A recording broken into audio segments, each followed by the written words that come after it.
Sabi nila, kapag ipinanganak daw tayong mahirap ay hindi natin kasalanan. Ngunit pag namatay tayong mahirap ay mayroon na tayong kakulangan. Gasgas mang maituturing ang pahayag na ito, ngunit sa ilan ay hindi nila ito pamantayan. Mga taong pinagkaitan ng karapatan sa ilalim ng mga taong makapangyarihan. Posible kaya magkaroon ng pag-iibigan sa dalawang taong langit lupa ang pagitan o ito magdadala sa kanila sa tiyak na kapahamakan? Paano ka makakatakas sa isang kasunduan kung buhay mo ang nakasalalay? Magandang araw mga kaibigan. Samahan niyo po akong muli para sa isang kwentong pag-ibig na aking ibabahagi sa inyo na tiyak na kapupulutan ng aral at magpapaantig sa inyong mga puso. Pero kung bago ka pa lamang ay pakilike po ng ating video. Pakiclick ng subscribe button, gayon din ang bell icon para lagi kang updated sa mga susunod ko pang upload.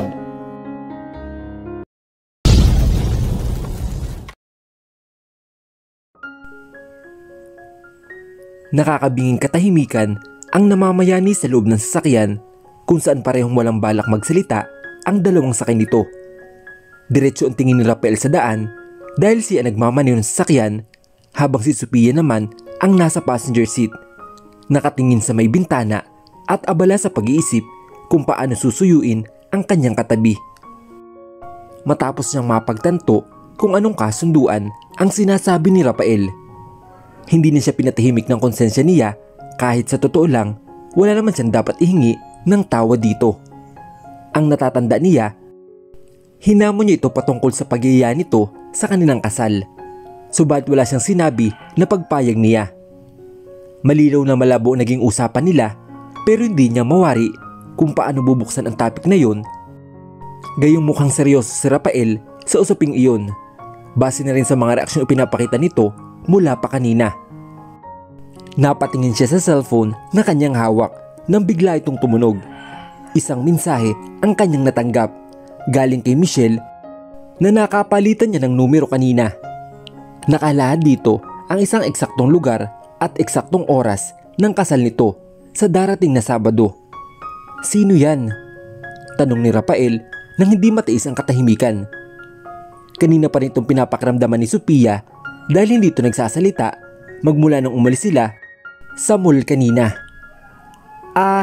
Si Michelle. Dati ko siyang kasamahan sa nightclub kung natatandaan mo.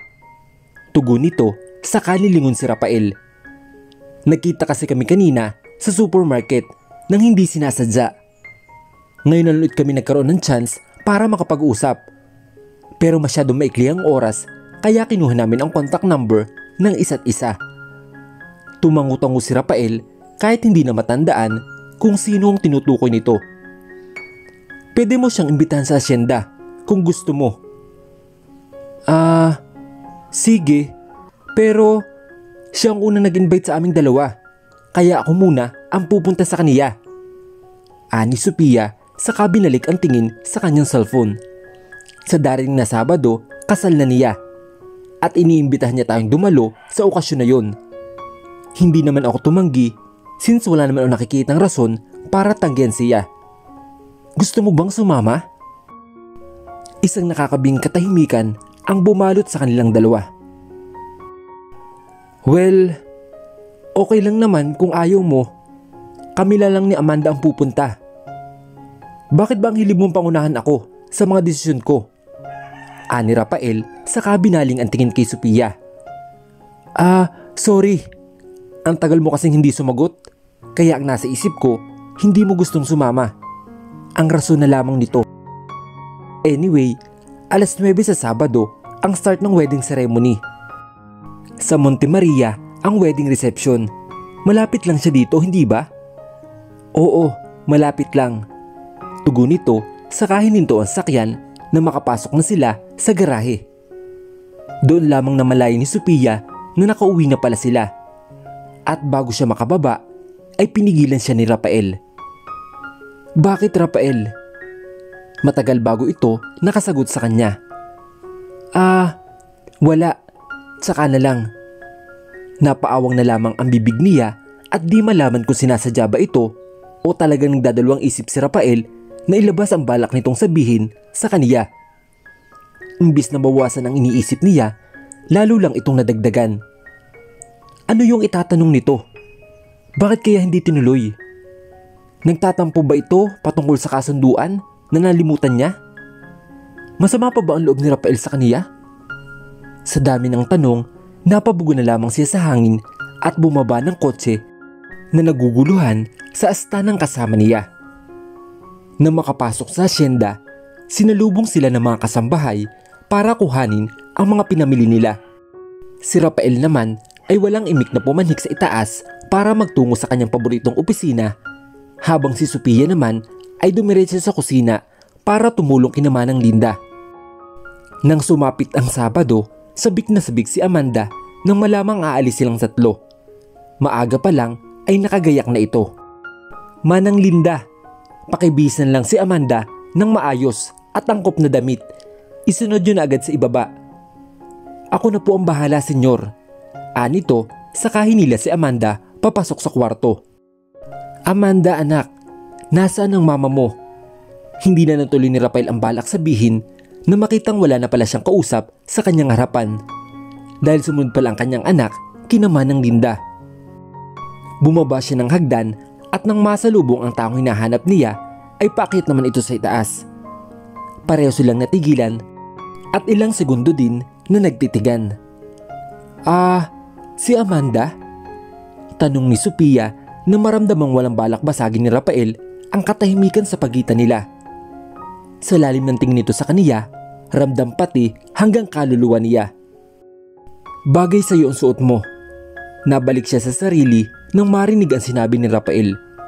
Humakbang ito pababa sa baitang patungo sa kinatatayuan niya at bahagyang hinawi ang buhok niya na nakaharang sa kaliwa niyang pisngi. Bagay rin ang hiko mo sa tenga, pati na rin ang kwinta sa leeg mo. Napalunok si Sophia at nagkaroon agad siya ng ideya kung saan patungo ang sinasabi ni Rafael sa harap niya. Ilang araw na nga nakalipas at akala niya nakalimutan na nito ang tungkol sa bagay na yun. Di naman nila ito muli na pag-uusapan pero mukhang nagkamali siya. Hinawakan nito ang isa niyang kamay at bahagyang pinisil na lalong kinakaban niya. Tumingin ito ng diretso sa kanyang mga mata at bago pa makapagsalita, boses ni Amanda ang pumaibabaw sa kanila. Mama, Papa, ready na po ako. Alis na po tayo. Hiyaw nito habang hinihila sa braso ang kanyang ama't ina pababa ng hagdan. Amanda, dahan-dahan lang sa pagbaba at baka malaglag tayo.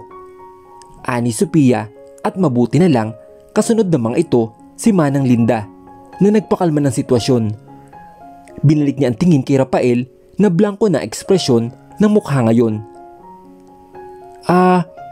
May sasabihin ka pa ba? Tanong niya. Wala. Halika na. Umalis na tayo. Bumaba na ito ng tuluyan sa hagdan saka inlis ang kanang kamay sa bulsa ng pantalon niya. Napalabi na lang si Sophia dahil ramdam niya ang pagkadismaya nito na hanggang sa kanilang pag-alis, hindi na muli pang umimik ang nagmamaneho ng sasakyan. Kung ano ang kinaingay ni Amanda sa backseat, ganoon naman katahimik ang nasa unahan. Hindi niya gusto ang ganitong katahimikan, kaya nagpasya na siyang kausapin si Rafael nang bigla nitong tulinan ang pagmamaneho ng sasakyan. Kamuntikan na siyang mapamura dahil sa pagkagulat. Marin siyang humawak sa seatbelt niya at nilingon ang bata sa backseat upang silipin kung maayos lang ba ang lagay nito. Rafael, may bata tayong kasama. Ano bang problema? Lumipat ka sa backseat. Utos nito saka inangat ang tingin sa rearview mirror. Ano? Teka, bakit naman? May nakasunod sa ating sasakyan. Ani Rafael at kasabay noon ay ang tatlong sunod-sunod na putok ng baril mula sa sasakyan na nasa likuran nila.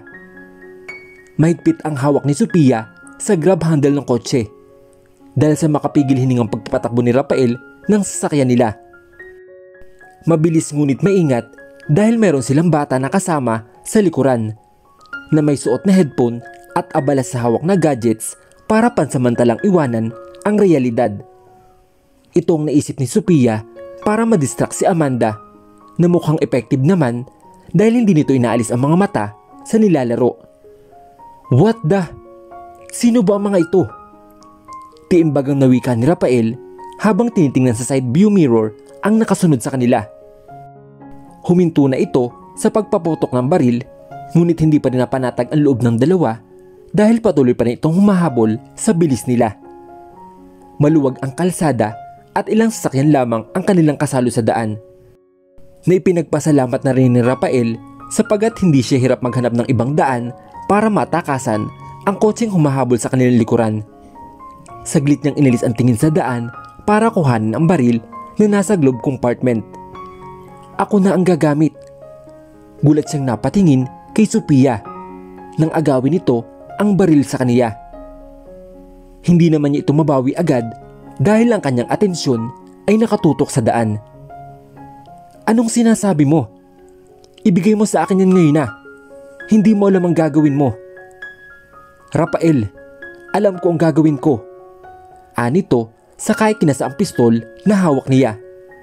Para saan pa't nag-aral ako nito? Kung di mo naman pala ako papayagan. Hindi sa ganitong sitwasyon, Sophia. Lalo siyang nakaramdam ng inis at di malaman ang uunahin kung makikipagdebate ba o tatakasan ang humahabol sa kanila. Ituon mo na lang ang atensyon mo sa daan at ako nang bahala sa mga nakasunod sa atin, Rafael. Hindi ako unang magpapaputok, gagamitin ko lang to kung talagang kinakailangan. Ani Sophia, saka binaba ang salamin ng front door upang sana'y silipin ang sasakyan, ngunit laking gulat na lamang niya nang nasa gilid na pala nila ito. Katabi nila mismo at may baril na nakatutok sa gawin nila. Hola! Ang nakangiting bati sa kaniya ng lalaki nagmamaneho ng sasakyan. Katabi ang isa pang lalaki na may hawak ng shotgun. Mabilis inabot ni Rafael ang batok ni Sophia upang ito'y protektahan gamit ang pagyuko nilang dalawa at kasabay noon ang pagpapawala ng putok ng baril mula sa sasakyang nasa gilid nila. What the? Mahigpit ang mga hawak niya sa manibela at mas tinulinan pa niya ang pagpapatakbo ng sakyan para takasan ang mga armadong tao sa gilid nila imbis na labanan pa. Hindi niya magawang gumanti ng putok dahil sa oras siya magkamali ng pagmamaneho, dalawang tao ang maaaring madamay. Sophia, ibigay mo na sa akin ang baril. Huli na para matapos ang sasabihin niya dahil isang putok ng baril ang narinig niya mula sa katabi niya. Naabot langit ang ngiti na makita ang pagbagal ng sasakyang sumusunod sa kanila. Natamaan ko yung gulong, ani Sophia bago umayos ang pagkakaupo at nilingon si Rafael na hindi alam ang i-react sa nakita. Saglit siyang tumingin sa side view mirror para silipin kung ano ang lagay ng sasakyang nasa likuran nila at mukhang tama nga si Sophia dahil natigil ang sakyan sa gitna ng kalsada, hudyat na wala ng dahilan para magmadali sila. Nagkaroon siya ng dahilan para makahinga ng maluwag, ngunit hindi niya hinayaang makapante ang sarili dahil humanap pa siya ng ibang daan kung saan marami pang sasakyan ang makakahalubilo nila. Sumingit siya sa ibang mga sasakyan para matabunan ang kotseng gamit nila kung sakaling may backup ang mga armadong lalaki kanina. Sophia, wag mo nang susubukan ulit gawin ang ginawa mo kanina. Alam mo ba kung gaano kadelikado? Rafael, wag na tayong tumuloy. Anito at hindi man na siya hinayaang makapagsalita na nakahanda na sana para pangaralan si Sophia. Bumalik na lang tayo sa asyenda. May tama ka sa hita. Natigilan siya. Binaba ang tingin sa parte kung saan nakaramdam siya ngayon lang na matinding hapdi at kirot. Mayroong naglalabasang dugo sa kanang hita niya at kitang-kita ng kanyang mga mata ang butas kung saan bumuo ng isang bala. Hindi niya alam na mayroon pala siyang tama. Mama, Papa, tapos na po tayo mag-ride? Kapwa sila napalingon sa backseat dahil sa tanong ni Amanda. Isa pa po. Tama na, Amanda. Uuwi na tayo. Tugon ni Sophia na hindi magandang itsura dahil sa makapigil hininga na nangyari kanina. I'm really sorry, Michelle. May bigla kasing emergency, kaya di na kami tumuloy. Susunod sana ako, kaso hindi na kaya. Paliwanag ni Sophia kay Michelle na nasa kabilang linya ng cellphone. Bawi na lang ako next time. Naku Beb, ayos lang. Emergency naman kamo. So, naiintindihan ko. Sayang lang kasi, kung narito ka, makikita mo yung iba nating kasama sa club noon. Hinihintay ka at gusto ka ring makita. Ani Michelle. Napabuga siya sa hangin. Ganoon ba? Pasensya na rin kamo. Pero, babawi na lang ako sa susunod. Hindi lang talaga kaya ngayong araw dahil hindi ko maiwanan yung pasyente ko. Oo Sophia, sige, walang problema. Sasabihin ko na lang sa kanila mamaya. Basta, bawi ka kamo next time ha. Sobrang miss ka na namin. Anito at may isa pang boses na narinig si Sophia sa kabilang linya na tila tinatawag si Michelle. Oo, wait, ito na. Sige na Sophia, ibababa ko na ito at tinatawag na ako ng husband ko. Bye, ingat ka. Oo, sige na. Congrats ulit sa inyo Michelle. Best wishes. Aniya bago maputol ang linya ng tawag. Nagpakawala siya ng malalim ng buntong hininga dahil sa paghihinayang na hindi siya nakadalo sa kasal. Subalit mas nadismaya siya sa nangyari sa kanila kanina. Iba ang pakiramdam sa pakikipaghabulan nila kay kamatayan. Ibang kaba pero iba rin ang saya nang matsambahan niya ang gulong ng sasakyan na humahabol sa kanila. Dahilan kaya nila ito natakasan. Nagamit na rin niya ang itinuro sa kaniya at kahit papaano, pakiramdam niya ay nagkaroon siya ng silbi sa mga sitwasyong kagaya kanina. Maraming salamat Dok. Pasensya na ulit. Bigla ng pagpapatawag namin sa inyo kanina. Napalingon siya sa likuran nang marinig ang boses ni Arthur kasama ang doktor na umasikaso kay Rafael para alisin at gumutin ang tama ng baril sa kanang hita nito. Walang problema sa akin. Buo ang loob ko na makapaglingkod sa mga Garcia. Kahit na nung oras nyo pa ako tawagan. Wika ng matandang lalaki habang inaayos ang stethoscope na nakasabit sa leeg niya. Hayaan nyo muna siya makapagpahinga ng ilang araw. At kung maaari, huwag nyo na muna siyang patayuin o palakarin dahil baka lumala ang lagay ng hita niya. Ipainom nyo rin ang mga gamot na reseta ko sa tamang oras para wala tayong maging komplikasyon at maging mabilis ang paggaling ng kanang hita niya. Pero hindi naman po malala ang kalagayan ng hita niya. Tama po ba Dok? Hindi na mapigilan ni Sophia ang sumingit dahil sa kanyang pag-alala. Wala naman siguro mangyayari seryosong operasyon sa parte ng tinamaan ng bala. Ngumiti ang doktor sa kaniya. Huwag kayong mag-alala. Hindi malala ang lagay ng inyong asawa. Sa ngayon, ang kailangan niya ay suporta at pag-aalaga mula sa iyo. Nakahinga siya ng maluwag at agad inalis ang negatibong bagay sa isip niya. Sa dami ng dugong nakita niya kanina, ang akala niya ay darating na sa punto na mapuputulan ito ng paa. Pero sa kabutihang palad, hindi naman pala aabot sa ganoon ang sitwasyon ni Rafael na ipinagpasalamat niya. Nang makalis na ang doktor, kinuha ni Sophia ang pagkakataong ito para kausapin si Arthur at makibalita patungkol sa nangyari kanina. Batid niyang inutusan na ito ni Rafael para imbestigahan ang pag-atake sa kanila ng mga armadong lalaki. Sa ngayon, hindi pa namin kilala ang nag-ambush sa inyo kanina. Pero huwag kayong mag-alala. Gagawin namin ang lahat para makilala ang mga taong yun. Ang tanging sagot ni Arthur na kinabagsak ng balikat niya. JPX485. Napalingon sila sa likuran nang marinig ang boses ni Amanda. Iyon po yung letter at number na nakita ko sa harap ng sakyan kanina. Yun pong humahabol sa atin kanina. Sigurado ka? Tanong ni Arthur na bakas ang gulat sa mukha sa sinabi ni Amanda. May natatanong ka pa bang ibang detalye patungkol sa mga humahabol sa inyo kanina? Kita ko po ay may tattoo po sa mukha yung isa. Saka itinuro ang kanyang pisngi para ipakita kung saan niya nakita ang tato sa lalaki kanina. Parang letter S po. Unti-unting tumango si Arthur at tinapik sa ulo si Amanda. Salamat. Magiging malaking tulong ang sinabi mo. Letter S? Takang tanong ni Sophia saka binalik ang tingin kay Arthur. Hindi kaya Savannah ang ibig sabihin ng letrang iyon? Matagal bago ito nakasagot. Iyon ang aalamin ko.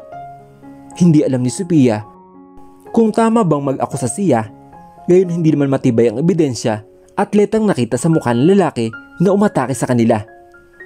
Maraming ibig sabihin ng S, pero kung siya ang tatanungin, si Savannah na ang numero 1 suspect niya. Maaaring nag-uutos ito ng ibang tao upang ituloy ang masama nitong plano. What the? Tiimbag ang mura ni Rafael nang maramdaman ang kirot sa hita niya nang subukan niyang galawin ang kanang paa. Nakasandal na lang ang kanyang ulo sa headboard ng kama at huminga ng malalim para kumalma. Ilang beses na nalagay ang buhay niya sa alanganin. Pero tila di pa rin sanay ang katawan niya sa mga ganitong uri ng sakit. Huwag mo munang subukan tumayo. Hindi mo pa kaya. Napalingon siya sa pintuan nang marinig ang pamilyar na boses ni Sophia. May hawak-hawak itong tray na naglalaman ng pagkain at saka inumin. Kailangan mo muna raw magpahinga ng ilang araw bago ka kumilos. Huwag mong pilitin o biglain ang sarili mo maglakad kung ayaw mong maputulan ka ng paa. Sarkastikong nagpakuwala ng mahinang tawa si Rafael sa kanyang narinig. Salamat sa concern, Sophia. Malaking bagay ang sinabi mo. You're welcome. Anito habang inaayos ang mga gamot na ipaiinom sa pasyente niya. Siguro naman narinig mo ang mga sinabi ni Doc sa'yo kanina. Uminom ng gamot sa tamang oras para bumilis ang pagaling ng tama ng baril dyan sa hita mo. At kailangan mo rin ng pahinga. Hindi naman ako mamamatay dito. Ani Rafael na animoy walang sakit na nararamdaman sa parte kung saan siya tinamaan. Ilang araw lang ay ayos na to. Hindi na kailangan ng gamot. Pasaway ka rin ano? Mas magaling ka pa sa doktor. Hahawak sana siya sa hita ni Rafael pero mabilis itong pinigilan dahilan kaya siya natawa. O ano, sa reaksyon mong yan, hindi na ba kailangan ng gamot? Matilim na tingin na lamang ang tinugon ni Rafael bago kunin ang gamot sa tray at sabay-sabay itong ininom. Ano yun? Wala pang laman ang sikmura mo. Hindi makapaniwalang wika ni Sophia na ipinagkibit balikat na lamang ni Rafael. Maupo ka nga dito. Anito saka tinapik ang espasyo sa gilid ng kama. May pag-uusapan tayo. Nagtataka man, sumunod na lamang siya sa sinabi ng pasyente niya. Sa itsura nito, mukhang seryoso ang sasabihin nito sa kaniya. Tungkol saan ba to? Iyong ginawa mo kanina. Huwag mo nang uulitin yon. Hindi mo alam kung gaano ako katakot kanina na makita kong gumanti ka ng putok sa kanila. Pero natamaan ko naman sila, di ba? Maaaring tsamba, pero at least nagawa kong pahintuin sila, hindi ba? Depensa ni Sophia. Hindi ka ba proud bilang isang guro na nagturo sa akin kung paano gumamit ng baril? Masaya ako bilang guro mo, Anito, pero bilang isang asawa, hindi. Natigilan si Sophia, ngunit hindi pinutol ang tingin kay Rafael. Pakiramdam niya na walan siya ng kakayahan para magsalita. Dapat ko bang klaruhin ang sinabi mo? Ani Rafael na makitang walang reaksyon ang babae sa harap niya. Okay, sige. Bilang magulang ng anak natin, hindi ako masaya sa ginawa mo kanina. Maaari mong ikapahamak. Hindi gusto ni Rafael ang hindi siya pinapatapos sa pagsasalita. Ngunit nang dumampi ang labi ni Sophia sa labi niya ay dahilan ng pagtahimik niya. Wala siyang nakikitang dahilan para umangal dito. Mabilis niyang hinawakan ang batok nito at hindi nagpatalo sa paggalaw ng labi nito sa kaniya. Kulang na lang ay higupin niya pati ang kaluluwa nito para maramdaman kung gaano siya kasabik at kauhaw sa taong kasalo niya ngayon. Nagsisimula siyang ganahan at sa isang iglap, parang nawala ang matinding kirot na kanyang nararamdaman. Dahil sa klase ng gamot na nagmumula kay Sophia na ilang saglit lang ay humiwalay sa kaniya. Ilang segundo bago ito nagsalita. Iyong kasunduang sinasabi mo, saka na natin pag-usapan kapag magaling ka na. Sophia, wala akong sakit. Aniya, pero parang wala itong narinig dahil kaagad itong umalis sa gilid ng kama kung saan niya ito pinaupo kanina. Bilisan mo ang pagpapagaling at kapag okay ka na, doon ko na ibibigay ang sagot ko sa iyo. Ani Sophia bago siya nito tinalikuran at naglakad palabas ng pintuan. Marin siyang napapikit at muling bumalik ang sakit ng hita niya nang subukang tumayo para sana'y habulin si Sophia. Alam niya talaga kung paano ko babaliwin. Bulong niya saka muling isinandal ang ulo sa headboard ng kama.